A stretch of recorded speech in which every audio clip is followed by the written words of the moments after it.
Hi, I'm Stephanie Stewart, Vice President for Communications and External Affairs for Parkland College. I'm your new host of the Parkland Report, and I hope you'll join me this season as we talk to some of the familiar faces around the college about what's new and what you need to know here at Parkland College.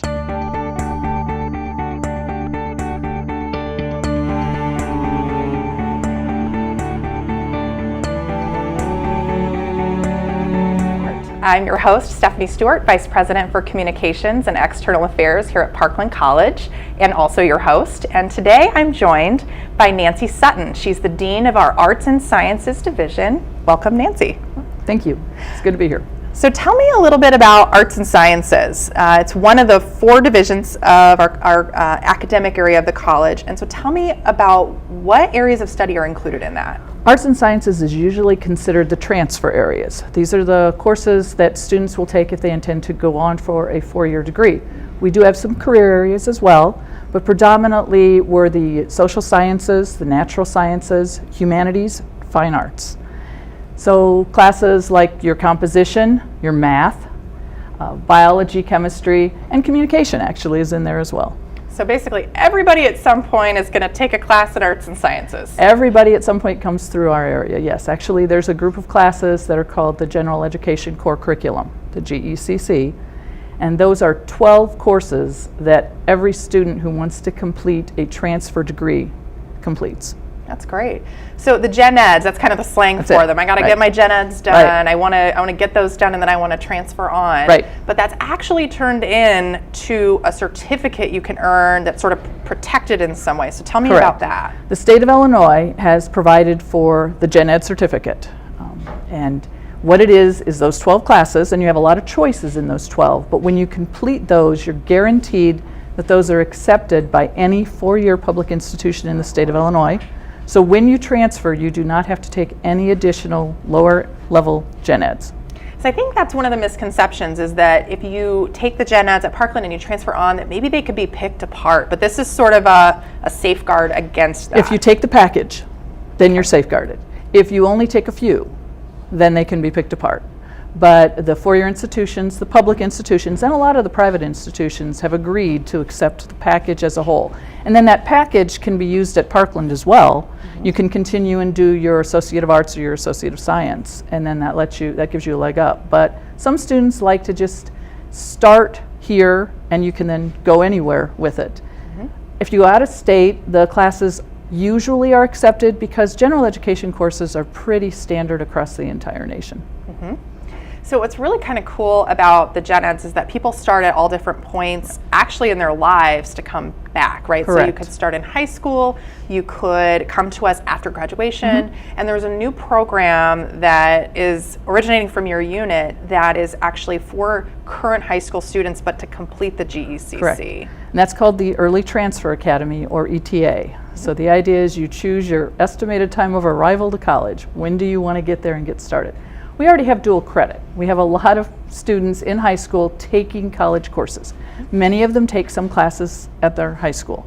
What we've done with the ETA is we've created a core of courses that are offered from 8 to 9:15 in the morning, and they're open to juniors and seniors or any student who's 15. So even homeschooled students who are at that stage and want to start college courses can come between 8 and 9:15, take 3 classes every semester, so it's 5 days a week.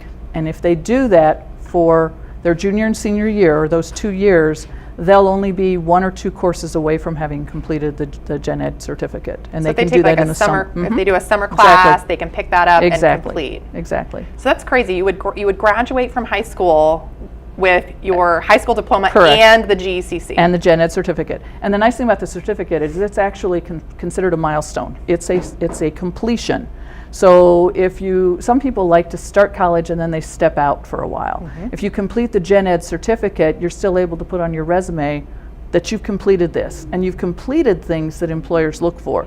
There's reading and writing, you've got your oral communication skills, you've got critical thinking, you've got the math and quantitative skills. So these are skills that employers look for. So a lot of students, they're not sure what they want to do. Mm-hmm. The gen ed certificate is the perfect starting point because you try a lot of things. We like to say that it lets the students kind of experience and learn more about the world before they enter the world. And in the Early Transfer Academy, coming here to Parkland to do it, we have chosen specific teachers, faculty members, who are helping the students learn to be successful. So in addition to teaching the content, they're also teaching how to be a college student, how to study, how to engage with the content. And for a lot of students, it gives them what we like to refer to as guided independence. Many students from high school will go straight to a four-year institution, sometimes away from home, and they're not always prepared for the shock and the difference of having to monitor your own time, manage your own skills. So we hope that the ETA will give students, will prepare them more for that when they go away. We hear that a lot. So I was part of a conversation with some students recently just talking about, I came to Parkland, I could have gone to a four-year and that was kind of in my plans, but I wanted a transition step. Right. Between high school and college, and I wasn't ready to go back. And in fact, the students I was talking to had seen many of their friends go away to 4 years somewhere else, and then second semester or their sophomore year actually come back to Parkland because they realized through that experience that they needed that middle step to really get ready and to get the real core curriculum out of the way in a supportive environment rather than a giant lecture hall. And that's what students don't get. Even students who take dual credit in their high school don't get that experience because they're still in their high school environment. So they're not really stepping out yet to experience it and be responsible for themselves in the same way. So with the Early Transfer Academy, we give the students the opportunity to do that, and the faculty are there to work with them, and they have all of the support services and resources that we have. Any student that takes the dual credit class or the ETA can participate in any other events that we have, is a Parkland student. They're a college student. And so we give them that stepping stone, that transition. So that's interesting that you're talking about dual credit and early college, because one of the trends that we're seeing here at Parkland is that population increasing. So there's a demand from parents, from high school students, from I think even high school teachers, and that culture of thinking, hey, you've got to get ready for this. You may as well get a head start. And so tell me a little bit about how we are supporting the early college students, and just how are we kind of offering that breadth of dual credit opportunities for students. So they're a lot of times coming to us with already some college under their belt, but it happened in their high school. Tell me about all of that. So at Parkland, we actually have an office, the early college office, and Lisa Line is our program manager. She works with all of our area high schools. She also works with the homeschool network for that. We know that people want to start college early for many reasons. You mentioned a few of them. Parents want the total cost of college to be less expensive. I hear that. So when you take the classes in high school, at your high school, you're usually not paying any tuition for them. If you take them here at Parkland through ETA, you pay significantly less than you do at a four-year institution. So we're looking for low-cost, quality education that reduces the amount of time and expense to completion. So the resources that we provide are advising for the students. We work with the high school counselors to prepare it. We work with the high school teachers if they're teaching it in the high school. The courses are still our courses. So we have to work with them to make sure that the quality that is delivered is still the college course. And so then we provide a lot of additional opportunities for the high school students to make use of the resources, whether it's the library, whether it's our Center for Academic Success, whether it's tutoring. We try to provide all of that to help them prepare. And then hopefully when they do go away, whether they stay here for a complete two-year degree, or if they go away to college, they'll be better prepared, and it will be a more positive experience for them and also for their parents' pocketbook. Yes, I think that parents and students are all looking for those advantages of dual credit, and what better way to finish up than here at Parkland, where you already have earned credits. All right, and with that, we'll take a break.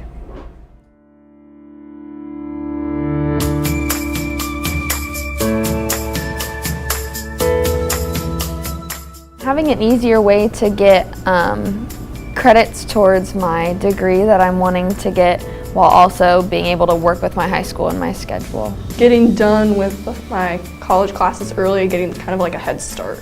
I wasn't the primary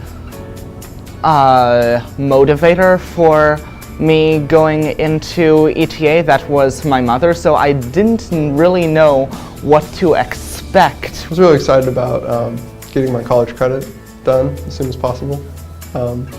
Really just want to get on with my career.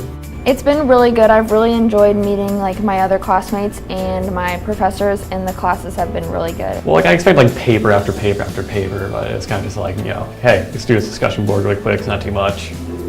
Most of it's just done in class instead of, like the giant stacks of paper that I expected from college classes. It's a good sized class and small enough so that I know everyone in it. I've made a lot of friends and learned a lot of things. It's been good so far. Pretty relaxed, and it's a nice environment with the other high school kids. Something I've learned is all the different classes that are offered here and the different courses. Like if they wouldn't have picked the classes for us, I probably wouldn't have ever taken these classes. Probably organization habits and all that from FYE, because I'm not an organized person.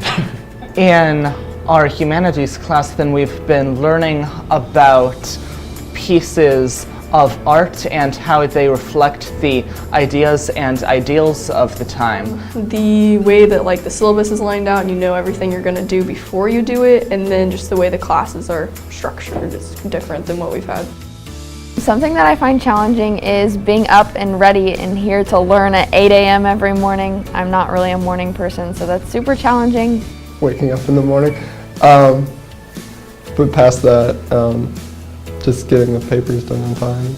Well, the humanities class keeps me on my toes. We have assignments due around 200 to 350 words, even before we even have class, so it keeps me busy. Probably managing my time, that's like the only thing that's been different.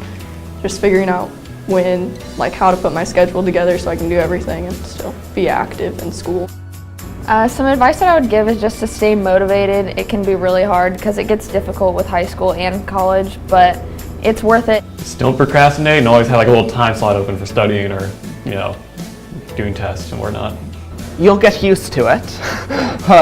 Waking up at having to get up at 6 or 6:30 was at first overwhelming, combined with the constant humanities assignments coming at me, but around halfway into the course then it's become more of a schedule, so the drowning feeling is just temporary. To do it, it's fun. The teachers are great, and the kids that I've been with are great as well. It's just nice and supportive.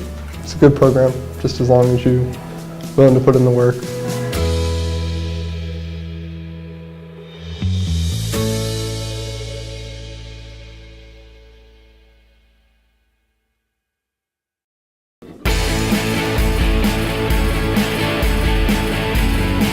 The time is currently 4:03 in the afternoon for all of you wonderful listeners. I am Ben Johnston, I am the host of The Traffic Jam, and I am with you guys for the next couple of hours. The thing that I find the most enjoyable about being a DJ here at WPCD is probably the fact that you can change people's days just by talking. If they're having a bad day, you can sit there and actually improve it by having a good break or talking about something that interests them. And it really makes me feel good, the fact that I can make other people feel good. My philosophy with the program is that I prepare students one of two ways, either to get a job or to transfer to a big 4-year school. We are all about custom fabrication. That's what we do. We engineer and we build new things for every single show. And so that directly ties in with manufacturing. So a lot of our core classes in our entertainment technology program are actually taught over an engineering science wing. So a lot of the skills that you actually put into theater are universal for other jobs out in the marketplace. I think the most exciting thing about our program is the fact that we are newer, we're growing, we're fully supported, we have excellent technology that you would find in most 4-year large schools. We're very fortunate that we have that here in a 2-year institution. We really set our students up to know exactly what to expect going forward. And we prep our students to be employable and marketable in this workplace. Nancy, we talked a lot about the general education courses that we offer, Early Transfer Academy and our dual credit offerings, but I want to switch gears a little bit to talk about some of the more community-facing pieces of what we do here at Parkland, and that is Parkland Presents. So tell me, what is Parkland Presents and who's involved and how do I get involved? Well, one of the unique things about the Division of Arts and Sciences is that we do actually have the venues and facilities that really do reach out to the community.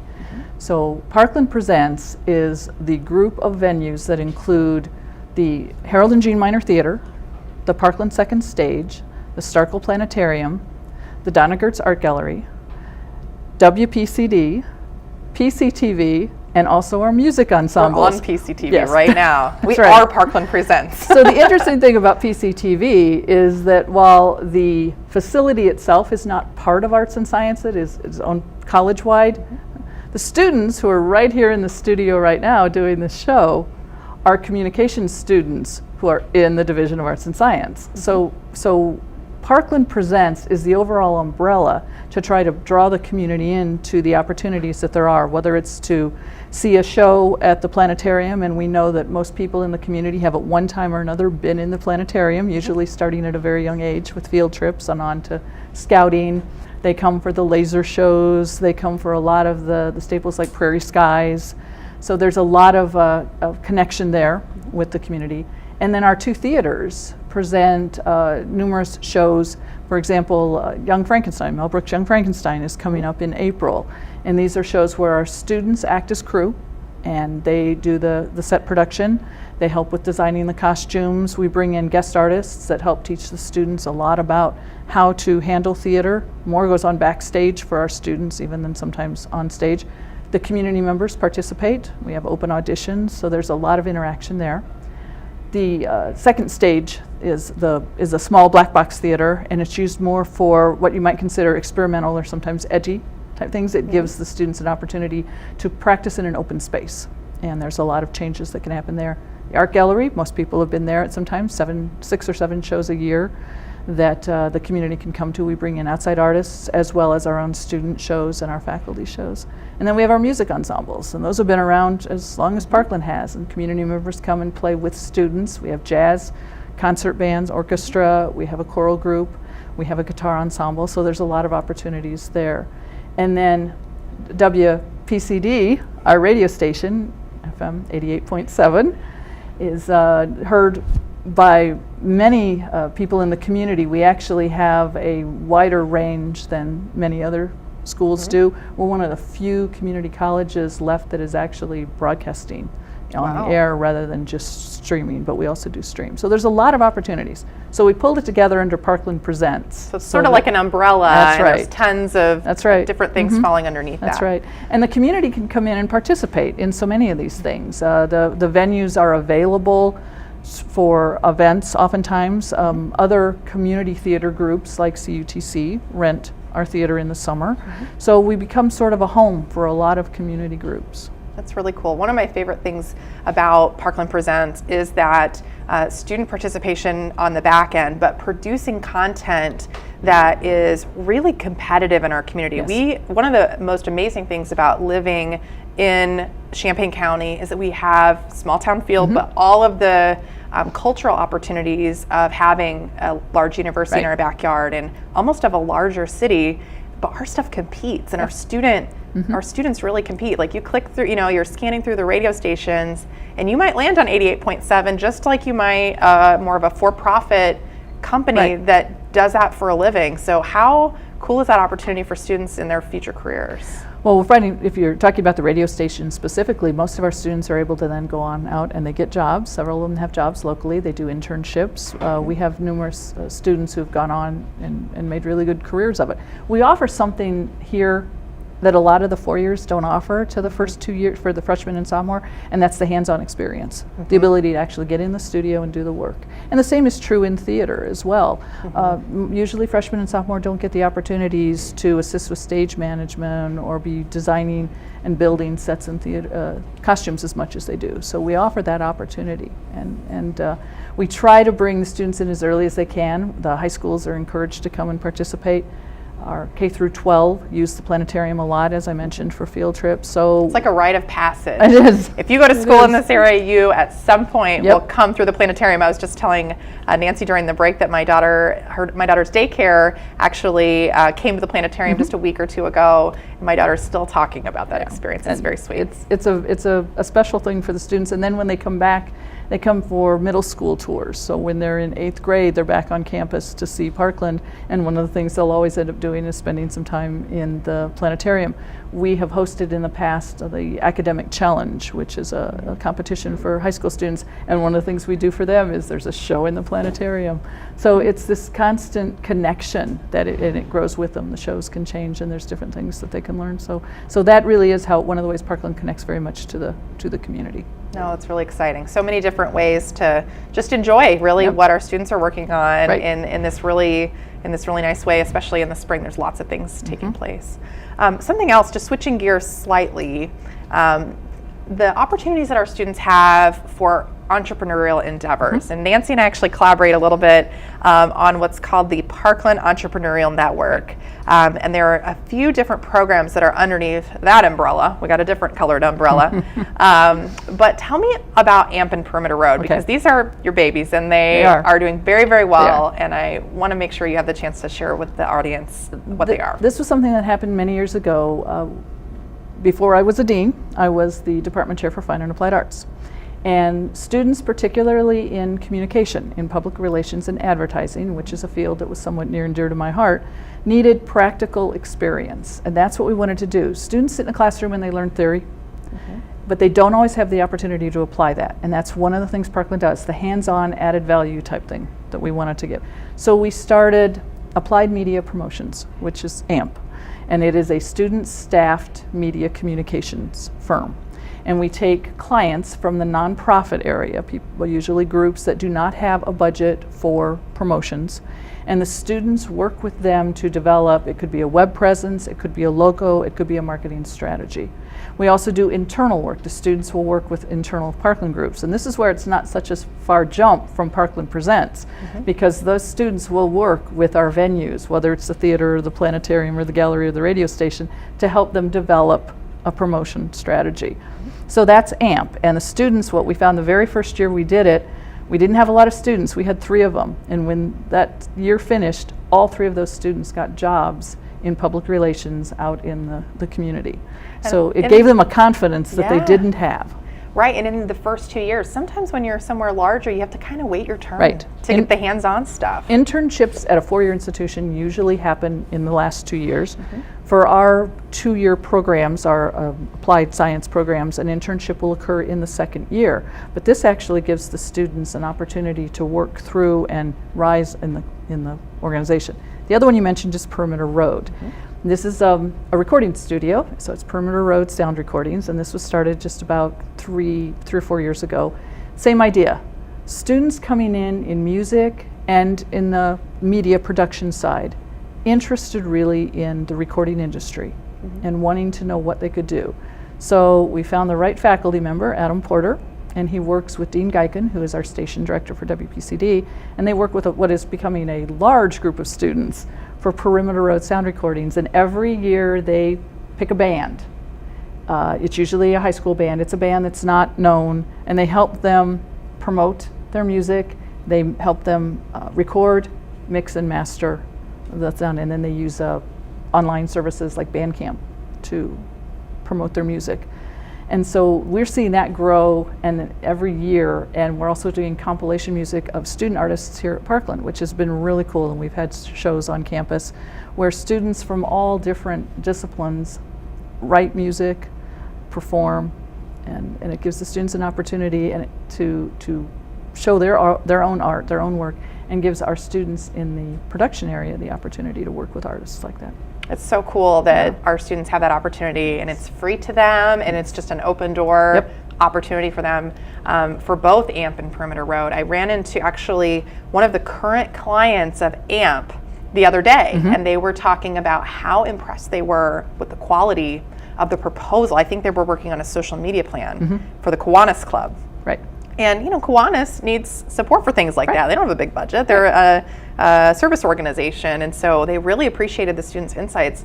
It's almost that sometimes that generational piece too can help organizations think about their work differently for the next generation too. So that's really a neat element that plays in. We make our students, they go through, there's a business plan for both AMP and Perimeter Road. They have to learn how to deal with the client.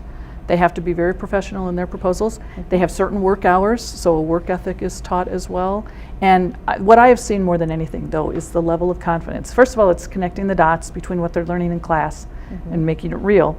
But it's the confidence that they get in what they're doing. That's just amazing. That's really exciting. And each year, so for Perimeter Road, each year they select one band. And so what happens with that band? Let's say my band, Stephanie's band gets selected. So what happens throughout the course of a year to be supported through Perimeter Road? I'm not in a band, by the way. But you could be. First of all, they listen to audition tapes and they choose the band that they think has a sound that they feel that they can promote. And there's a lot of personal preference involved, as you would expect. But then they work with the band to decide what are the pieces that they want to record. They help them in the studio with how to record it, and then they mix it in different ways so that the band can get the sound they want. They work with the band oftentimes on designing cover art for a CD, because the end result is a CD. Now, whether that CD is going to have 3 songs or 5 songs will probably depend on the band and what they might have involved. They're also working, they would like to press vinyl, which is humorous to me, because that's a everything old is new again. Thing of my past, but yes, that's a very big thing. So we're actually working now on ways to do that, and find ways that they can add that. And then they help the band with how they might market. We don't actually do any market. There's no money changing hands. This is more of a gain the experience, and band can walk out with the tools to do it. So by the time they finish, they should have a release, a CD release. That's so exciting. Yeah, it's very exciting. It becomes very It's real. It's real. And they can take that anywhere after they leave Parkland, which is also really exciting. And when they put it on Bandcamp, then the band itself could potentially earn income from their work. But that is a little bit separate from what we do. So Perimeter Road is also doing something that they've never done before. Yes, they are. And it's a music festival. Yes, they are. Here at Parkland. Tell me about that. The students came up with an idea and went to Adam Porter, the faculty member, asking if they could do a music festival. So he brought the suggestion to administration, and all it requires is a budget. Just money. So we thought it's a good idea. Let's let the students try this, because it was a natural extension of what we were hoping would come from this, because the idea is to teach students about the music business, and that is an element of the business. So they will be holding the first Perimeter Road Music Festival on the first Saturday of May this year. It coincides at the same time that we have the car show, which has been a staple of Parkland for a long time. So it'll be an outdoor concert, and they have several bands, local bands, that have already signed on to play. And so this will be a day-long event, an opportunity for families to come out and enjoy the car show, see Parkland's campus, and also enjoy some nice local music. That's exciting. Yeah, the all ages aspect of it, that it's a safe place to bring your family, and a great way to see Parkland's campus if you haven't been here a while. And by doing it in conjunction with the car show, we make use of the amenities that are available at that time, so that one time we can hold one big event for the community on. So it should be something for everybody. That's wonderful. Yeah. Well, Nancy, thank you so much for being on the Parkland Report. Thank you for having me. It was a lot of fun. Yeah, thank you. That will be it for this episode of the Parkland Report. Thanks again for joining us, and we'll see you next time.